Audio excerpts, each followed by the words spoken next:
You're tuned to Smooth 98.1, your love music, love live station on a Tuesday morning, 32 minutes past 7 a.m.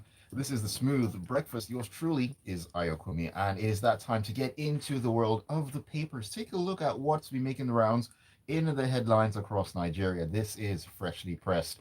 It's going to be the news analysis as well. And of course, your contributions. And talking about your contributions, come through on WhatsApp and share them with us. Send your messages in on the number 0809 4440981. 0809 444 0981. That is the WhatsApp number. We're also streaming on YouTube. You can catch us live at Smooth 981 FM Lagos. Smooth 981 FM Lagos. Just type in your browser if you don't have the app at hand.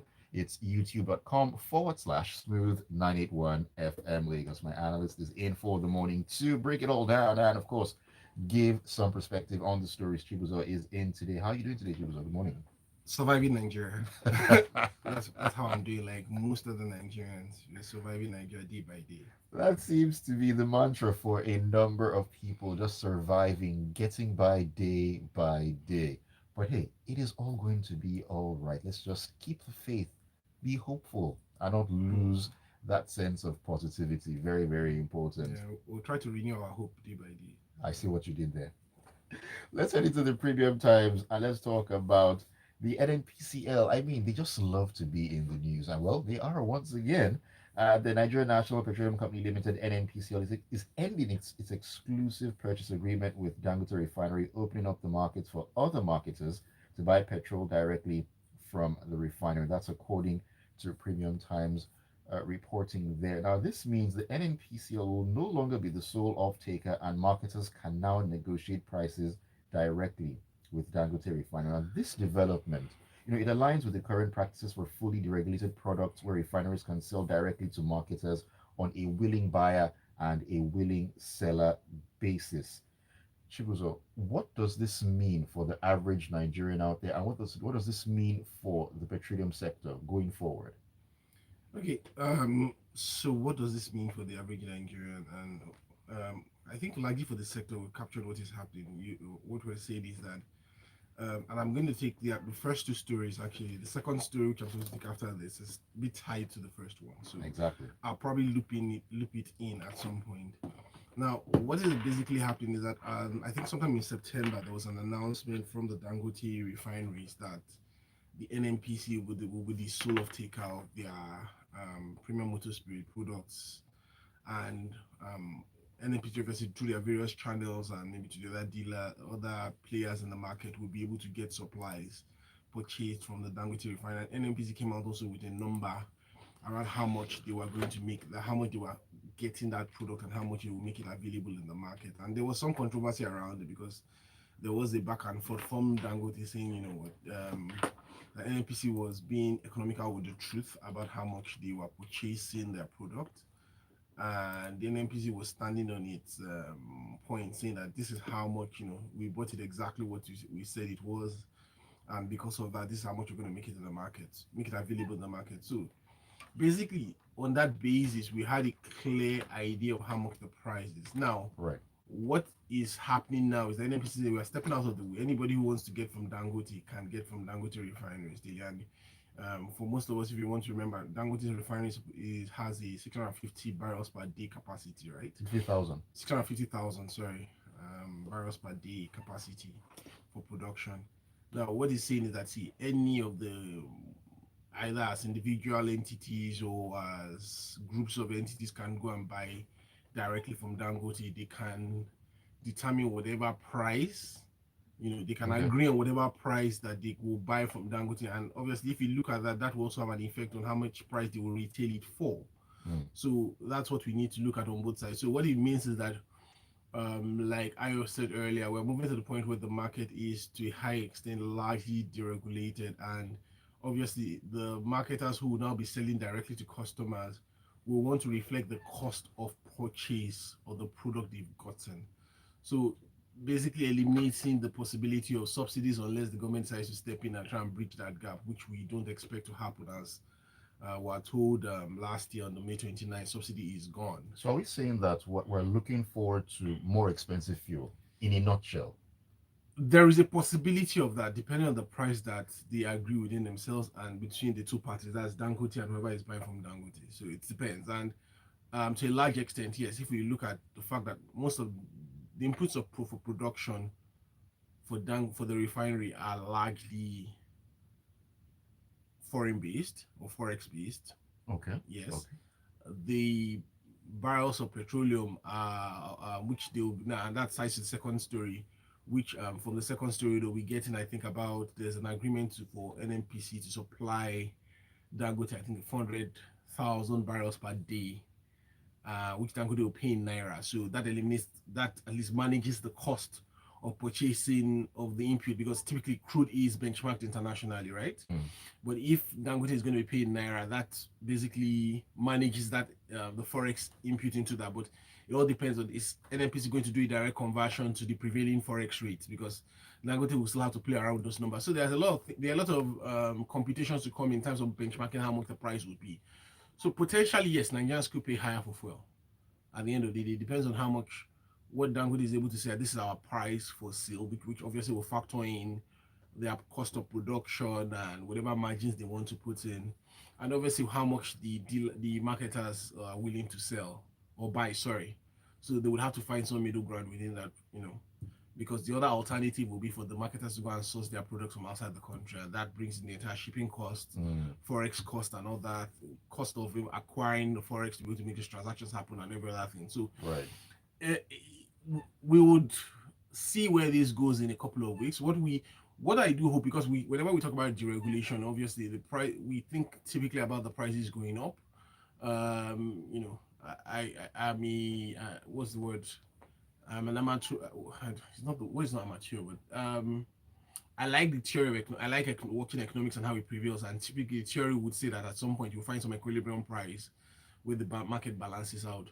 And you would have, if you deregulate the market, you would have some dips and rises in the pricing, depends on prevailing conditions. Obviously, we're going towards December, end of the year, where typically prices would go up because of it's colder.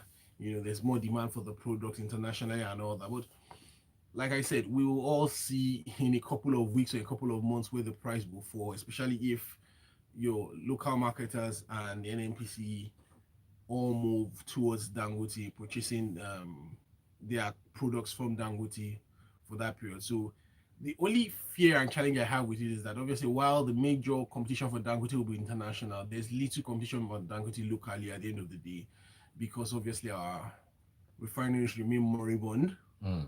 The last time Port Harcourt was supposed to come alive in, was it August? Then we moved to September, and I think they've just decided that we're not going to tell them anything again. Whenever we feel like it, if we ever feel like it, we'll bring it up. I'm actually glad you brought up the issue of the refinery because I was going to touch on that, but I also wanted to touch on something you mentioned. You talked about December. Now, the December, Christmas, the festivities. Now, traditionally in Nigeria, the festive period brings along with it fuel scarcity, queues, and all that. In fact, right now, from my experience in the last couple of days, I've noticed there's still a couple of fuel queues here and there and so on, which is very, very annoying to have to deal with. But looking at where we are now in terms of okay, full deregulation, the marketers can do business with the refinery directly. Is there also a possibility that okay, depending on whatever price they buy, and whatever price they put out there. Yes, it could be maybe slightly expensive and all, but there's also this issue of availability of supply. Will to an extent will that be eliminated? I mean, it's one thing to say, oh, the fuel is expensive, but for it not to be available, because in the last 2 months or so, people know what they went through to get petrol, the stress, even at the high prices. So, you raised the obvious, and typically those questions should be going from members of the press and people employed in the sector to the person who is responsible for the sector, who in Nigeria's terms should be the minister. Because obviously a lot of um, if you look at it from a strategic point of view, you've raised the obvious. Over time, we have noticed that there's been, at least in the last few years, we used to have it before. At some point, there was a pause because the governments at those times or at that time had managed to had obviously understood that there was typically higher demand, especially internationally, for the product, and obviously that rise in cost meant additional cost for the governments who are actually subsidizing the product. And I suspect that those gaps in those payments were largely responsible for what we saw, which was the scarcity. Now, in this instance, we're saying that we're trying to sort out the problems in terms of supply. So we Right. have Dangote on board. If you want to get it abroad and want to sell at a higher price, you're free to get it abroad and sell it at whatever price you want to sell it to your place. So we do expect to see that the supply issues, if we go by at this rate, at what we are seeing now, should be largely sorted out.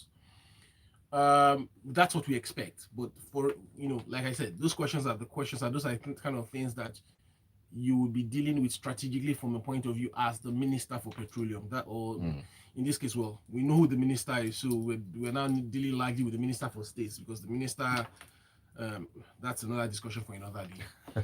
So, but those are things that the minister for petroleum will be dealing with, because right now you're saying, hey, we're deregulating the market, so what's the demand and supply will come in.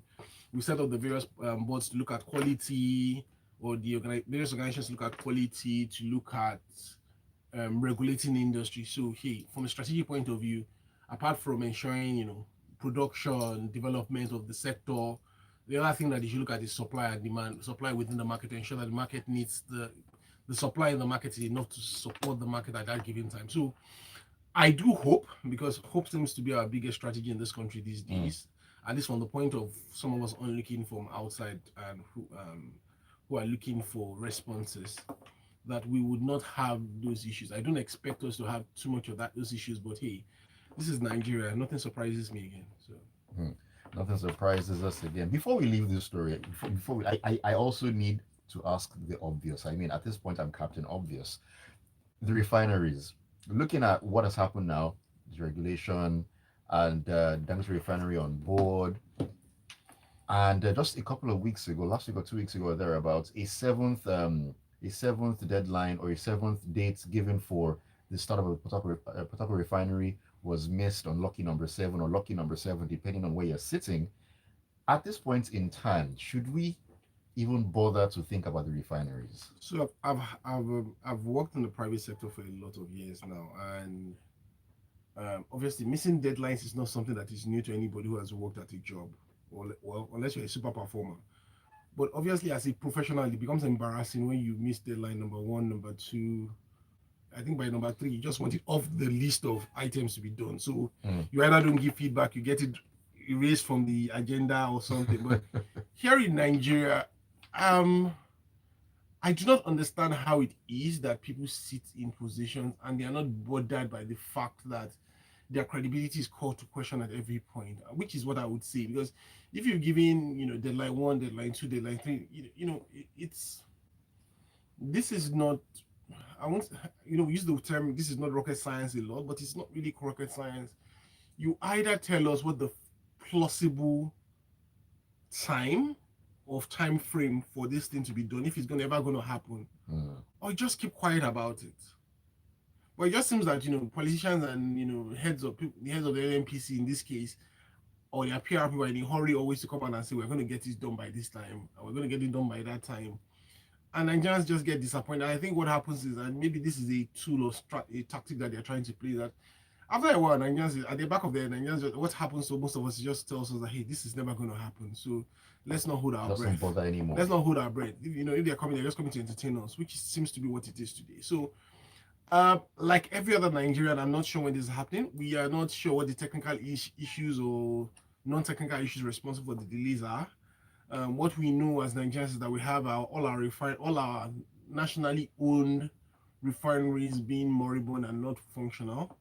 We know that these refineries have staff. We know that a huge chunk of revenue and income from this country over a long time has gone into rehabilitation and repairs of these refineries without seeing any outcomes. And we basically know that until we see outcomes from this, we're basically throwing water in. It's basically like throwing money into a lagoon. You're just wasting your money. So at some point, we need to have clear statements coming out from whoever is going to head the industry, whether it's going to be Minister for State or the Minister or the head of NNPC, and come and tell us, what, this is what next we're going to do with these refineries. We're going to get rid of them. We're going to sell them. We're going to repair them. We're going to take them and sell them from junk, whatever. But let's have some clear direction on where it is, because there are other things. The same way we had Dangote Refinery coming up. If it's a profitable enterprise, you can have smaller refineries, not on the scale of 650 barrels per day, maybe, but we would have other refineries coming in and competing in the market and making, being able to meet the supply not only of locally within Nigeria but outside of Nigeria. So that's what we should be looking out for. I think we've stayed too much on this bus stop in terms of our refineries, and we need some clear declarations or clear positions about what we're doing with them next.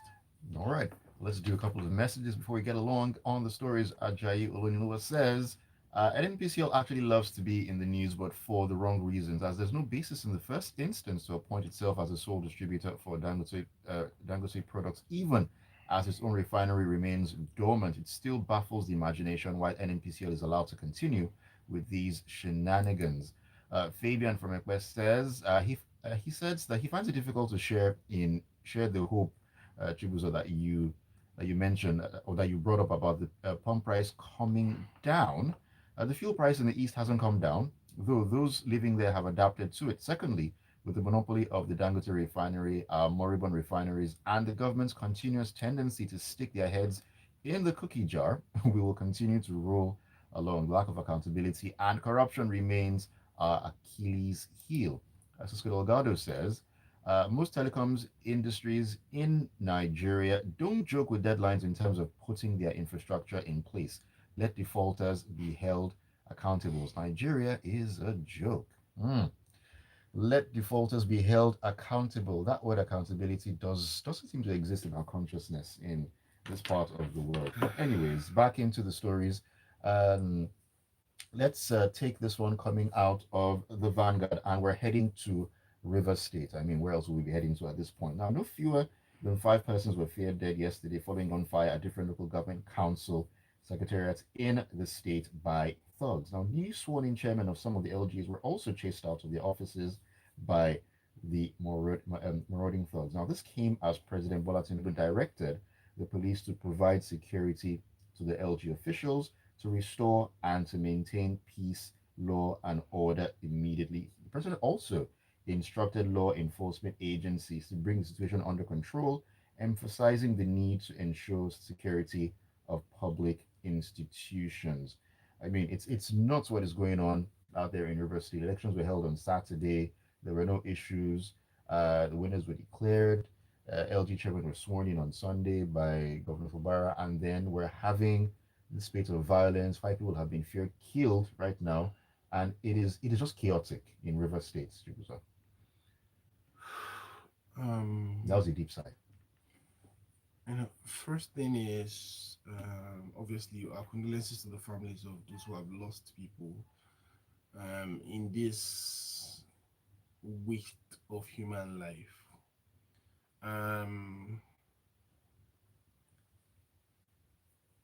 It's why I use it as a waste.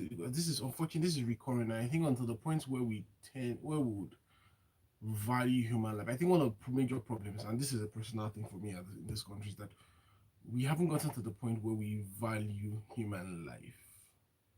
For us, it's about numbers. We say, oh, 9 people, just 9 people dead. We at times we use the very interesting word about just only, and I wonder, as in, one person is bad enough to some especially when the incident is avoidable.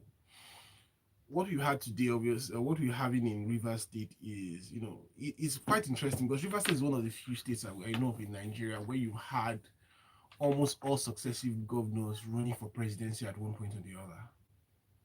Or not well, at least three of their since 99. I think three of Rivers five governors have run for presidency and have spent a lot of money running for presidency. The first, and it tells you a deeper story about what the issues with Rivers. Rivers State, obviously, for most who don't know, is one of the major oil producing states in the country. So obviously, they have a large amount of revenue that comes into that state on a monthly basis. After they share the funds every month within the governors and the federal level and the local governments now.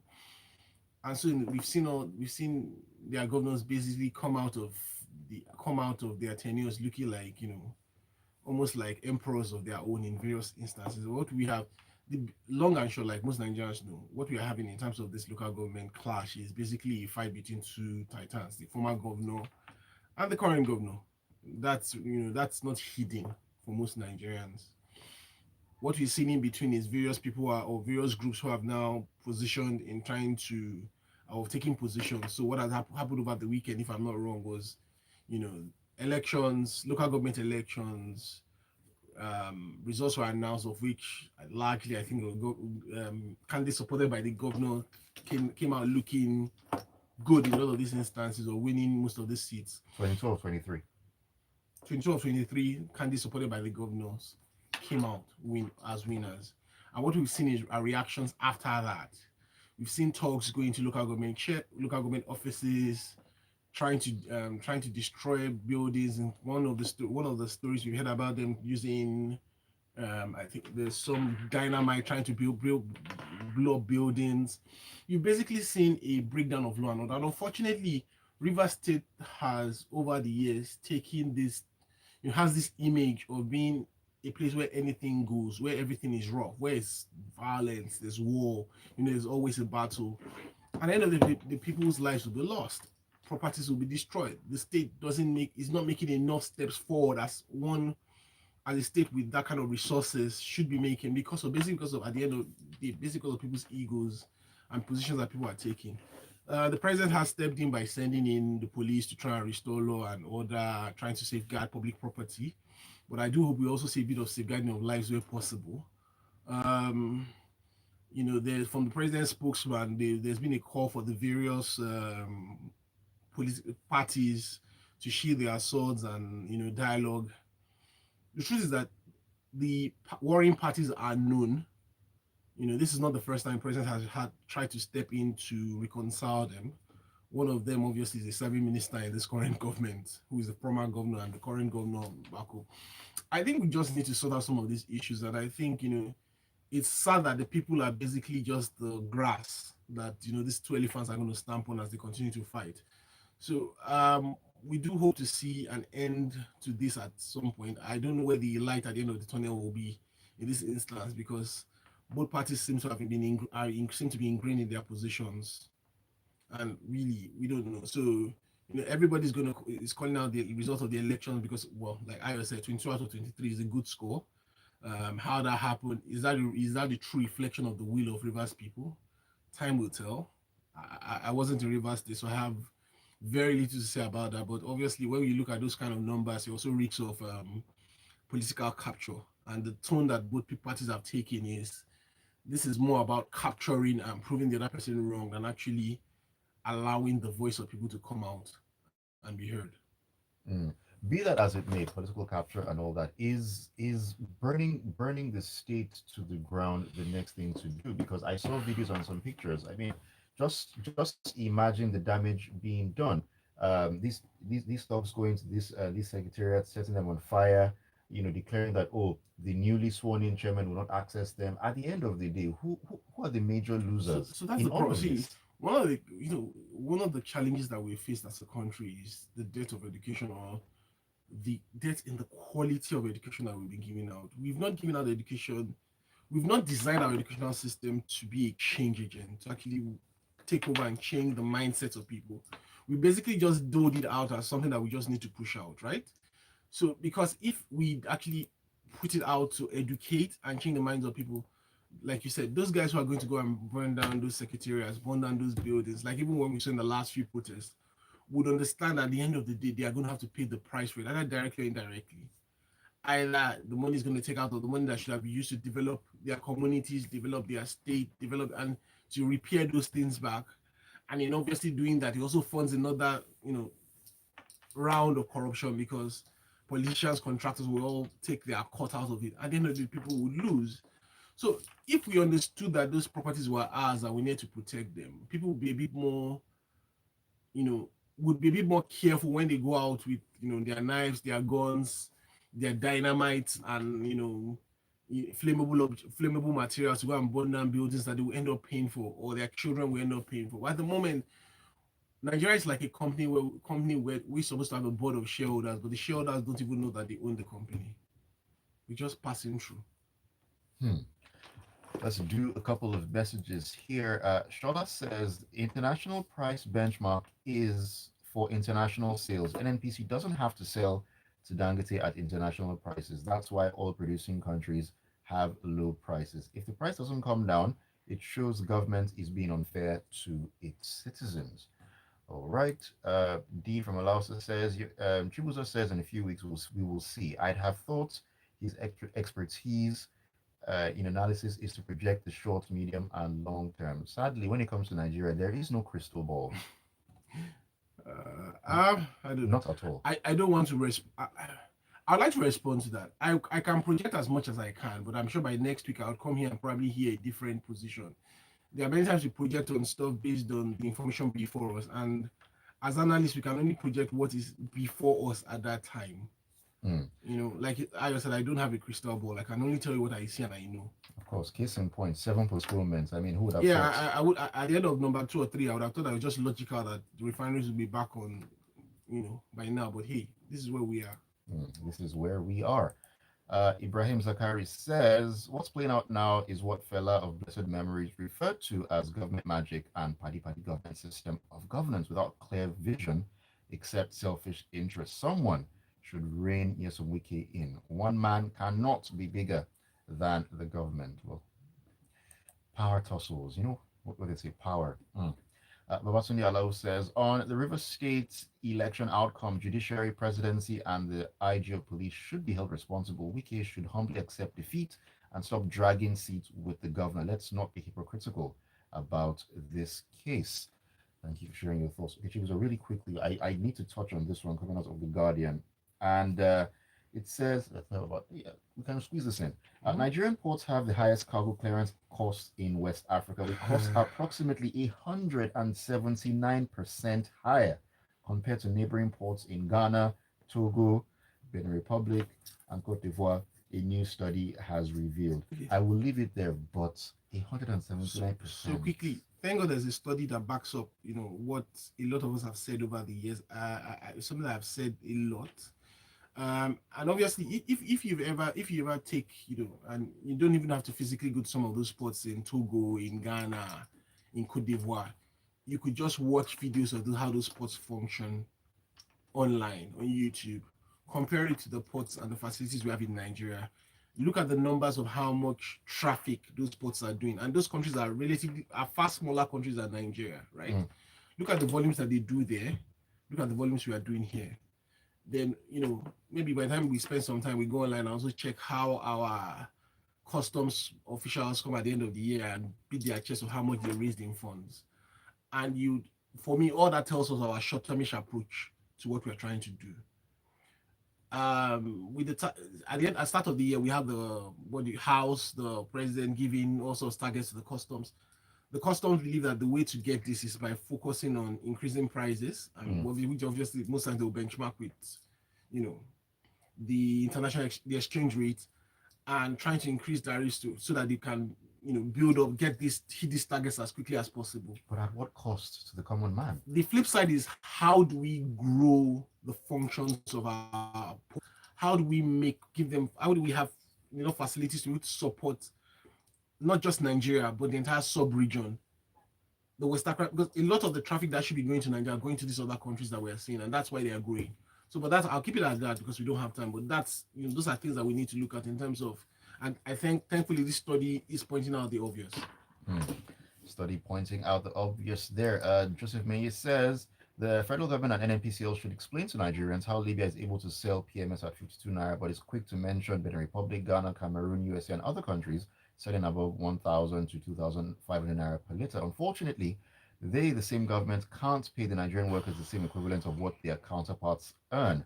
Secondly, the federal government and Wike should stop fueling the carnage in River State to embarrass the governor. May God bless Nigeria.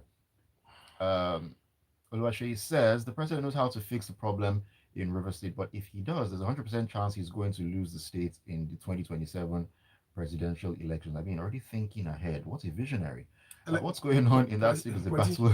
No, but he's just echoing what politicians are always about the next election. Thinking into the future. The governor is fighting for his position and his ability to retain his position in 2027. The ex-governor is fighting to retain his hold of the state's political structure. And the president needs the ex-governor to retain control of those strongholds for his re-election in 2027. Feels like a big old game of chess at the end of the day. But anyways, we need to call it a morning. Thank you for all the messages, and thank you so much, Chibuzor, for joining me this morning on Freshly Pressed. Thank you very much, Ayo.